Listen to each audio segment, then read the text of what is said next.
So, this will be my first video, not my first recording now, because I've already recorded it several times, and either because of quality or sound or technical issues, I've had to delete it and record it again. But no matter. So I'm gonna kind of be giving a brief introduction over the two books I'm going to be reading initially. The first one, which I will not be reading today, is How to Win Friends and Influence People by Dale Carnegie. It's a really good book. It's incredibly useful. I've not read it all the way through though, and I've gone through it at different points in time for like little pieces here and there throughout the years. The other book that I will be reading is The Art of War by Sun Tzu. That is a book that I have read through several times.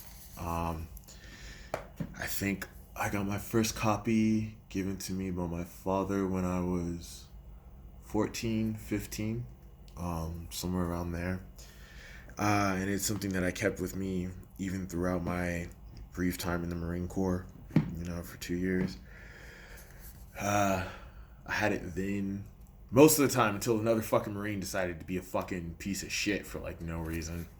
Then he took my book and threw it into the gear locker, which enraged me for a number of reasons, but primarily of which because it's the thing my father gave me, and my father died when I was 17, so really pissed me off. But I can only hope that that book somehow survived the freaking gear locker and made its way into the platoon library, and some like boot Marine is utilizing that to restructure his conceptualization of the world, hopefully. So, The Art of War is a really good book, in my opinion. It is written by a man named Sun Tzu, or he's called Sun Tzu. His name, I think, is actually Sun Wu. Tzu is like an honorific, like Mr. or Sir or something to that effect. Or like Sama in Japanese. But he took what he considered to be the most essential elements of warfare, and he wrote them in very simple language, and basically gave that, I think, to a ruler as a gift. But people have been using his treatise on warfare, this single document, for thousands of years. Well, sorry, not thousands, like for centuries, even into the modern day. Well, I think it is technically thousands at this point. It's 2020, so. But, I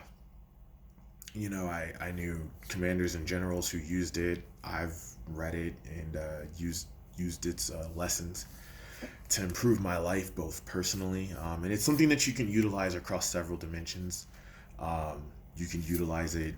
There's a business version of this book. You can use it academically as well, professionally. You can also apply it to yourself. In your own internal struggles or issues, and how to more effectively understand yourself. So I will start by reading Sun Tzu's The Art of War. And any feedback or commentary you guys can give, any kind of like critique, any information can be turned into useful information. So don't hesitate. Even if you're like, this is absolutely fucking trash, like tell me it's trash, and then tell me why it's trash so I can seek to improve. Okay, let's get started. The Art of War by Sun Tzu. Translated by Lionel Giles. Read by Death. Sun Tzu, a military general and strategist who lived in ancient China, is one of East Asia's most important historical figures. Traditional historians believe that he lived between 544 BC to 496 BC. Sun Tzu's birth name was Sun Wu. The name he is well known with is an honorific that means master sun. He is most famous for writing The Art of War, a timeless classic and one of the most important works of Eastern literature. The Art of War is a treatise on military tactics and warfare that has been employed by the likes of Napoleon, Mao Zedong, Fidel Castro, Joseph Stalin, and General McDouglas Arthur to plan their strategies in countless battles and conflicts. Chinese emperors and rulers have also consulted the treatise for guidance during periods of war. No other text on military science has ever been so popular and widely read as The Art of War. Multiple translations of Sun Tzu's masterpiece exist, and millions of its copies have been sold down through the centuries. Divided in 13 chapters and written in points, the treatise covers all aspects of war, from the importance of positioning in military strategy to the use of spies, from the treatment of troops to ways of courting defeat. It also touches on subjects such as diplomacy, cultivating relationships with other states, and avoiding battles and war.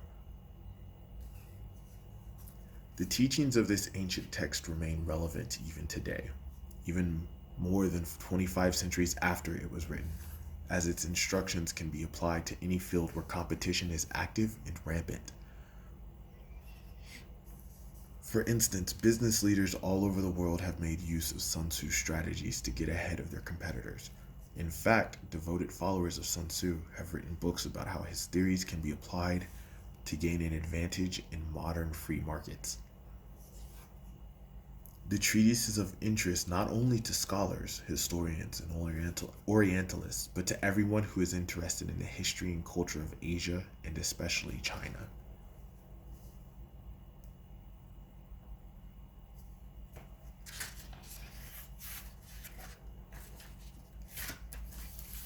Section 1. Laying Plans. Sun Tzu said, "The art of war is of vital importance to the state. It is a matter of life and death, a road either to safety or to ruin. Hence it is a subject of inquiry which on no account can be neglected." The art of war, then, is governed by 5 constant factors to be taken into account in one's deliberations when seeking to determine the conditions obtaining in the field.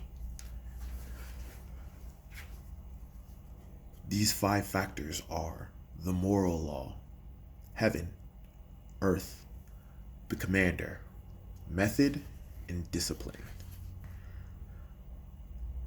The first one, the moral law, causes the people to be in complete accord with their ruler, so that they will follow him regardless of their lives, undismayed by any danger.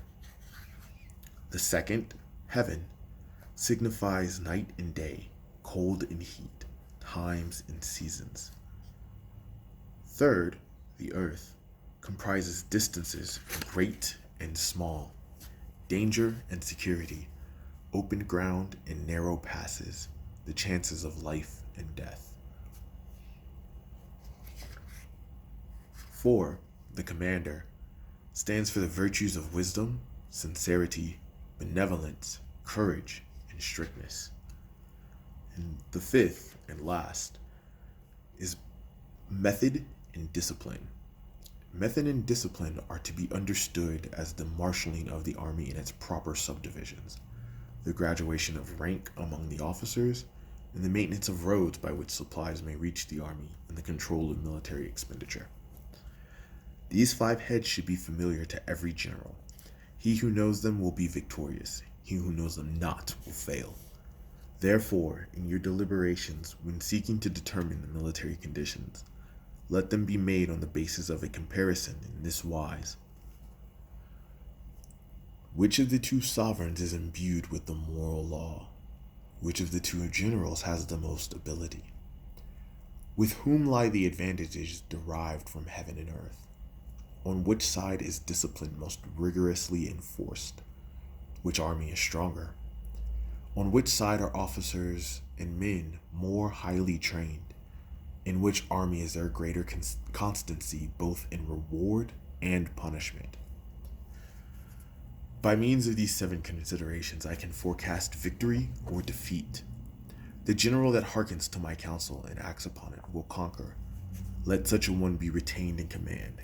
The general that hearkens not to my counsel, nor acts upon it, will suffer defeat. Let such a one be dismissed. While heading the profit of my counsel, avail yourself also of any helpful circumstances over and beyond the ordinary rules. According as circumstances are favorable, one should modify one's plans. All warfare is based on deception. Hence, when able to attack, we must seem unable. When using our forces, we must seem inactive. When we are near, we must make the enemy believe we are far away. When we are far away, we must make the enemy believe we are near. Hold out baits to entice the enemy, feign disorder, and to crush him. If he is secure at all points, be prepared for him. If he is superior in strength, evade him. If your opponent is of choleric temper, seek to irritate him. Pretend to be weak that he may grow arrogant. If he is taking his ease, give him no rest. If his forces are united, separate them. Attack him where he is unprepared. Appear where you are not expected. These military devices, leading to victory, must not be divulged beforehand. Now the general who wins a battle makes many calculations in his temple ere the battle is fought. The general who loses a battle makes but few calculations beforehand. Thus do many calculations lead to victory, and few calculations to defeat. How much more no calculation at all? It is by attention to these points that I can foresee who is likely to win or lose.